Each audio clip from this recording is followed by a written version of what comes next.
Girl, you'll be a woman soon.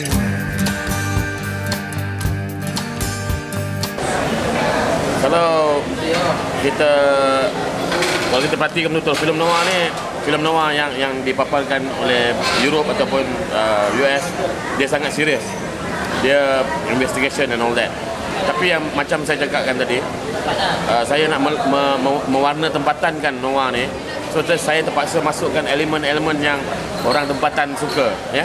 Itu maknanya kalau dalam bahasa sastra dia warna tempatan. Maknanya kita localizekan noir tu.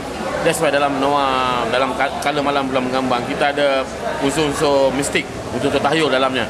Which kalau kita tengok filem European tak ada that element. Tapi pada abang, that's the creative license yang abang terapkan dalam filem ni.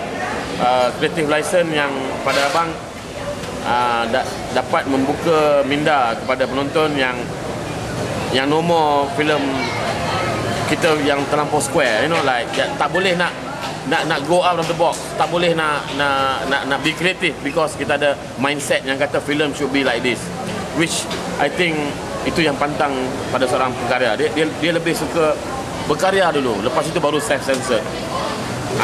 Yang itu abang terapkan dalam Kala Malam, di mana abang creativity juice tu abang keluarkan sekeluar-keluarnya sampai keluar telinga, abang layan.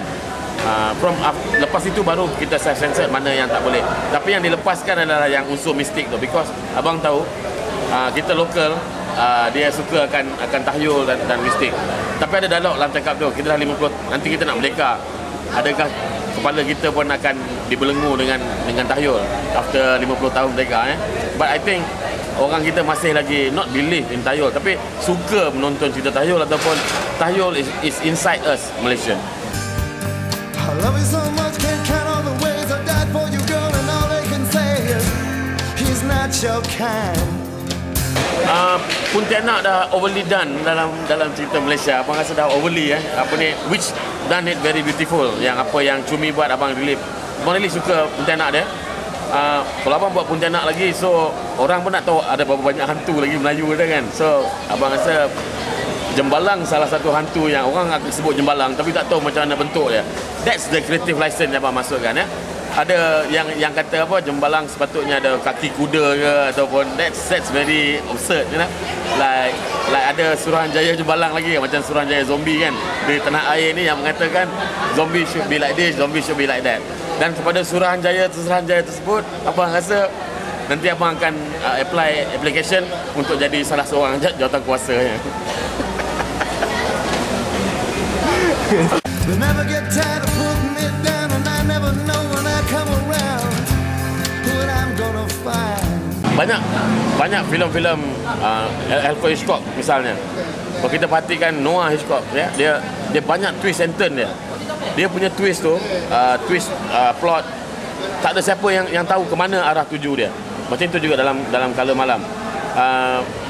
Saya buatkan skrip tu, penonton tidak tahu ini akan ke sini, tak ada. Dia akan pergi sebebas-bebasnya ke satu plot yang semua akan terkejut. That's the twist yang ada dalam Noah, yang abang adakan dalam Kala Malam.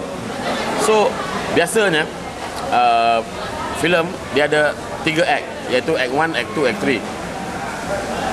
Abang dah banyak skrip dengan banyak filem yang abang dah buat. Abang rasa it's about time abang tukar the 3 act. Dia mesti ada 3 act, tapi abang gunakan act 1, act 3 dan act 3. Maknanya anda akan dapat 2 twist, 2 climax dalam filem Kala Malam. Itu kira bonus tu.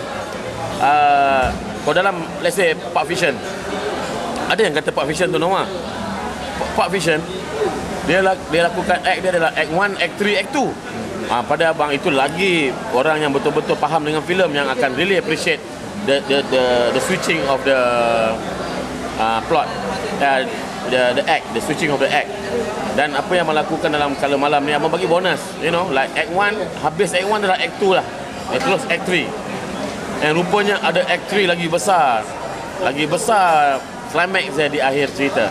So abang rasa itu surprise twist yang Noah yang ada dalam filem Kala Malam. Bye. I've been missing the soup for all of my life. What were they saying? Girl, just cuts like a knife. The boy's no good. After menonton Color Malam, macam ramai yang mengatakan abang berbisik dengan abang, the hidden agenda, apakah hidden message yang ada dalam Color Malam. Abang tak boleh lah reveal, kenalah tengok kan, dan siapa yang tahu dia akan nampak that thing. Tapi siapa yang tak peduli, filem Malam adalah satu filem yang kita boleh enjoy, yang kita have fun, yang the entertainment value tu nombor satu yang abang bagi. Kena ada entertainment value, kita ada rasa selepas menonton. Dan filem Color Malam, filem abang yang kelima ni yang abang stresskan, it's not about the message, it's more about the entertainment and the homage, penghargaan kita kepada filem-filem kita dahulu, filem-filem hitam putih tu. That's the top of my agenda. Dia it's not about the message sangat tu. Apa yang kami lakukan, apa yang cuba kami paparkan kepada penonton adalah satu penghargaan terhadap filem-filem hitam putih yang terdapat dahulu kala.